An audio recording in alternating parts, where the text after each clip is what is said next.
The following story has been brought to you by StoriesToInspire.org. A few months ago, I was sitting on a plane. It was a packed plane, and there was only one seat available. And the plane were about to close the doors, and I'm like, Baruch Hashem, I have that open seat next to me. And literally, as they're closing the doors, this fellow comes running onto the plane, and they sit down next to me. It was, you could tell, a high, looked like a pretty wealthy individual. And I'm sitting there, I actually had a sefer and I was learning, and all of a sudden the individual starts to talk to me. And the individual shares with me that they have a large company with many employees, and that they're actually traveling to the same destination that I was traveling to try to open a branch. They already have a branch, but they really need to kind of take things to the next level. And they shared that they're struggling in the biggest way to find quality people, to manage it, to run it, to be involved in the business. It's really interesting. And then on a whim, this fellow says to me, I want you to know something. If I was Jewish, I wouldn't be struggling to find good people. What do you mean? Why do we have an edge? And the person says to me, because even though I know nothing about the city that I'm trying to open up a branch, that's only because I'm a non-Jew. But if I would be a Jew, I know that I would tap into the Jewish community that lives in that city, and that they would help me, they would assist me in finding the right type of people and in making sure that my business is successful. So, wow, that's amazing. And this person that was talking to me was from Utah. How many Jews live in all of Utah? Kemat none. Yet they knew that the word on the street is that Jewish people take care of one another and they help one another out. And there's no such thing as two Jewish people that are strangers. That's Kedoshim to you, the fact that we take care of one another. V'nikdashti b'seich b'nei Yisrael. That's literally how it is. Do you know that in Mexico City there's a shul called Magen David? It's a big shul. And one year, during the Purim celebration in the shul, they have a big, massive Purim Seudah.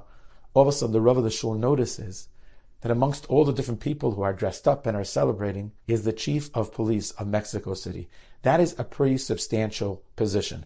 There's a lot of policing that's necessary in Mexico City. And he recognizes the chief of police who's looking around, and he runs over and he says, it's an honor to have you here. What gives us this honor? Why are you here?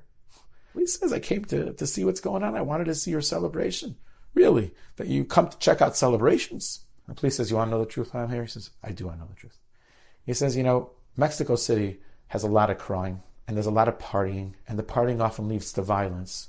And our police department has an arrangement with the alcohol distributors in Mexico City that if there's a large quantity of alcohol delivered to any location, we're notified. Because usually that means there's going to be a massive party. And if there's going to be a massive party, there'll be brawls and there'll be violence. And we want to have a heads up that we could have concentrated forces in that area, that if things go crazy, we have a way to come in and prevent additional violence. He says, we got a notification that you had a large quantity of alcohol delivered to your synagogue. So I sent one of my guys a while back, an hour or two ago, to check out the situation. Such a large quantity of alcohol, we're probably going to need extra reinforcements. And the guy calls me back a half hour in, and he says to me, you got nothing to worry about. There's a lot of people here that are inebriated, that are intoxicated, that drink a lot, but no one is fighting. A lot of people are hugging each other, and they're smiling, and they're dancing, and they're singing. It's the most beautiful sight. And they're drunk, but not a single brawl. There's not a drop of animosity or hatred. It's a beautiful sight. The chief of police said, I thought to myself, he's lying. It's impossible to have such a large quantity of alcohol and so many people, and there should be no violence. The Jews probably paid him off. They bribed him. You know what? There's a lot of, dishonest people in our police force, and we're trying to weed them out. And I figured this is a good opportunity. I'm going to come down. I'm going to catch him red-handed. He probably took a bribe. And here I am, and I realize he's saying the truth, and I can't believe this. In my entire life of law enforcement, I've never seen a party with this quantity of alcohol and this much love in the room. And the Rav thanked him so much. And the Rav had an incredible schar that evening. It wasn't an external schar. Maybe it was the protection of the police department.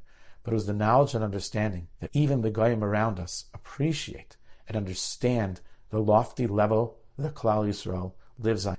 B&H is well known for their incredible customer service and their excellent prices, and all kinds of electronics, from cameras to computers to drones, etc., etc. We all know that they're closed on Shabbos. There was a non-Jewish Christian fellow from far off that called them on Shabbos. It was actually the Shabbos before the Goyish holiday at the end of December. And they wanted to purchase a number of electronics. And they found out that the store was closed. And they did some research, and they realized that it was a Jewish-owned company. They say B&H stands for Black Hats. And it was closed on Shabbos. And they called up the store, and they said to them, how could you close the Saturday before December 25th? It's the absolute worst business strategy in the world. It's probably the biggest day that you can make money. And the fellow on the other side, who was a Hasidic fellow, said, it's our Shabbos, it's our Seder day, it's our day of rest, etc., etc. The fellow says, okay, I get it, but I don't know how you run a business and they'll be successful. He says, God provides, the fellow says to him. This Christian fellow goes back to his pastor and he goes into research a little bit more about Judaism, and he finds out more about Shabbos. And then he pens an email to one of the people, the president of B&H, and he says, I want you to know something. I'm sure that Saturday, the Saturday before December 25th, you guys lost a lot of money. But I want you to know something. You gained in me a customer for life. Because people who put their convictions and their beliefs over making money are the people who light up this world. Thank you so much for giving me the honor of being able to purchase from your store. That's Kiddush Hashem. That's when the world, the world sees us, the Yarumi Mecca, and they have this incredible reverence for us. Enjoyed this story? Come again. Bring a friend. StoriesToInspire.org